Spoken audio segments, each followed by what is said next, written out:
হঠাৎ করে দেখো একটা সারপ্রাইজ গিফট পেয়ে গেলাম। কে দিল চলো সবটাই শেয়ার করছি। অ্যানিভার্সারি তো গেল শুক্রবারে, তো কালকে সন্ধ্যাবেলা মানে সোমবারে হঠাৎ করে সন্ধ্যাবেলা আমার এক ননদ এই গিফটটা নিয়ে আসলো। তো হাতেই পেয়ে সাথে সাথে ক্যামেরাটা অন করে নিলাম, ভাবলাম তোমাদের সাথে আনবক্সিং ভিডিওটা শেয়ার করি।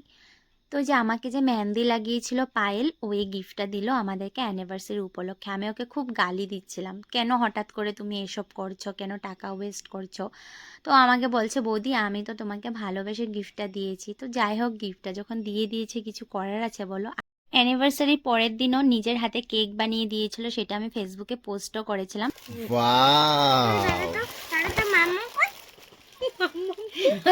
কি সুন্দর হয়েছে। বাহ কসম বহু সুন্দর। দাঁড়া দাঁড়া আমি বহু সুন্দর দিয়েছে। জাস্ট বাও একটা গিফট আমাদের কাছে, আমাদের প্রত্যেকেরই খুব সুন্দর লেগেছে। Thank you so much Payel, এত সুন্দর একটা গিফট দেওয়ার জন্য। আর ফ্রেমটা যেমন সুন্দর তেমনই কিন্তু আমাদের ফটোগুলো অনেক সুন্দর সিলেক্ট করেছে। আমাদেরও গিফটটা কেমন লেগেছে অবশ্যই কমেন্ট করে জানিও। স্মৃতিটা চিরজীবন রেখে দেওয়ার জন্য ভিডিওটা শেয়ার করে দিলাম। তো চলো বাই।